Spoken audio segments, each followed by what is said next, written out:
छत्रपती संभाजीनगरच्या भवितव्यामध्ये जो नवा बदल घडवून आणू शकतात ते आहेत छत्रपती संभाजीनगरचे चेंज मेकर्स. आणि म्हणून माय FM तर्फे आम्ही हे सुरू केलेलं आहे की हे जे चेंज मेकर्स आहेत त्यांची तुम्हाला ओळख करून देणे. आज आम्ही आलेलो आहोत छत्रपती संभाजीनगर येथील चिखलठाणा भागातील SDA या स्कूलमध्ये आणि आज आपण गप्पा मारणार आहोत त्याचे तरुण संचालक श्रीयुत पंकज ढाकणे सरांसोबत. सर, मनपूर्वक स्वागत तुमचं.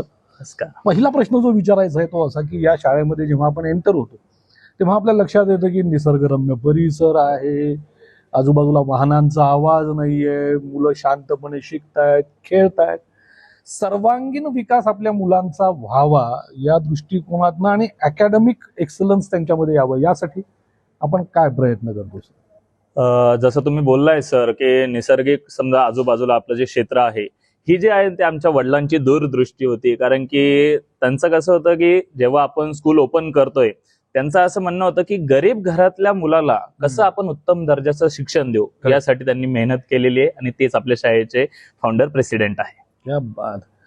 आता शाळा ज्या आहेत त्या डिजिटली पुढे जात आहेत. सो डिजिटल चेंजेस आपल्याला दिसत आहेत.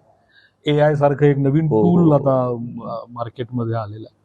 सो याचा शिक्षणामध्ये कसा वापर करून घेतो आपण SDA स्कूलमध्ये? बेसिकली पहिला प्रश्न असा असायला पाहिजे, SDA school stands for? Sir, आपली महाराष्ट्र जी आहे ही संतांची भूमी आहे आणि घरामध्ये कसं आध्यात्मिक वातावरण असल्यामुळे SDA म्हणजे संत ज्ञानेश्वर अकॅडमी असं आमच्या वडिलांनी 2010 साली वडील आणि आमचे काका ज्ञानेश्वर ढाकणे सर जे आपल्या संस्थेचे सचिव आहे त्यांनी असा विचार करून आपल्या शाळेची स्थापना केलेली आहे.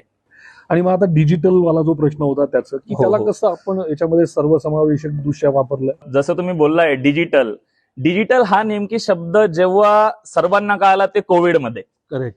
जेव्हा कोविड पॅन्डेमिक आला होता तेव्हा सर्व जे काही ऑनलाईन आपलं शिफ्ट केलं होतं, जसं तुम्ही झूम मीटिंग म्हणा, मायक्रोसॉफ्ट टीम्स म्हणा, यावरती आपण शिफ्ट झालोय, तेव्हा सर्वांना कळालं डिजिटल म्हणजे काय आणि याचा आपण शैक्षणिक क्षेत्रामध्ये काय फायदा करून घेऊ शकतो. आणि AI जे आहे हे आपल्याला विद्यार्थ्यांसाठी तेवढंच कामाचं आहे आणि शिक्षकांसाठी पण फार मोलाचं योगदान आहे. सो जर आपण असं म्हटलं की बाबा शाळांमध्ये शिस्त असायला पाहिजे, विद्यार्थ्यांना शिस्त असायला पाहिजे, कारण मी ज्या पिढीमध्ये शिकलोय आणि तुम्ही ज्या पिढीमध्ये शिकलाय तिथे शिक्षकांच्या हातात छडी असायची. बरोबर. आता छडी नाही. सो मग ही शिस्त या शाळेमध्ये कसं त्याचं पालन केलं जातं आणि त्यासाठी तुम्ही वेगळे प्रयत्न काय केले? जसं तुम्ही बोललाय तुमच्या पिढीमध्ये छडीचा वापर केला जायचा, आता ते जे पूर्णपणे बंदच झालेला आहे. तर इन्स्टेड ऑफ पनिशमेंट आम्ही काय करतो, मुलांना जवळ बसून त्यांच्या बिहेवियर बद्दल, त्याच्यानंतर त्यांचे काय म्हणतात त्याला मॉनिटरिंग जे करतात ते आम्ही यशस्वीरित्या आमचे जे शिक्षक वगैरे आहेत तसंच प्रिन्सिपल आहे आमच्या स्कूलच्या हे प्रत्येकी वैयक्तिक लक्ष देऊन मुलांच्या सर्वांगीण विकासाबद्दल काम करतात. क्या बात. सर, शाळेचं एक महत्वाचं जे लक्षण आहे की ही शाळा चांगली का आहे, या शाळेतले शिक्षक बेस्ट आहे.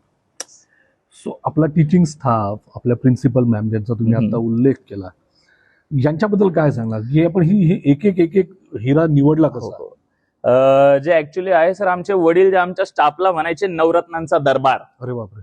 म्हणजे स्टाफ जो आहे फार हायली क्वालिफाईड, तसेच खूप सपोर्टिव्ह, म्हणजे जो डायरेक्टर बॉडीला सुद्धा सपोर्ट करतो आणि विद्यार्थ्यांसाठी जास्तीत जास्त कसं आपण मुलाचं मार्गदर्शन देऊ कायम याच्यासाठी ते अहोरात्र प्रयत्न करतात. पंकज ढाकणे सरांच्या काही गोष्टींना सॅल्यूट करायला पाहिजे आणि म्हणून हे छत्रपती संभाजीनगरचे चेंज मेकर्स आहेत. Thank you very much sir. Thank you.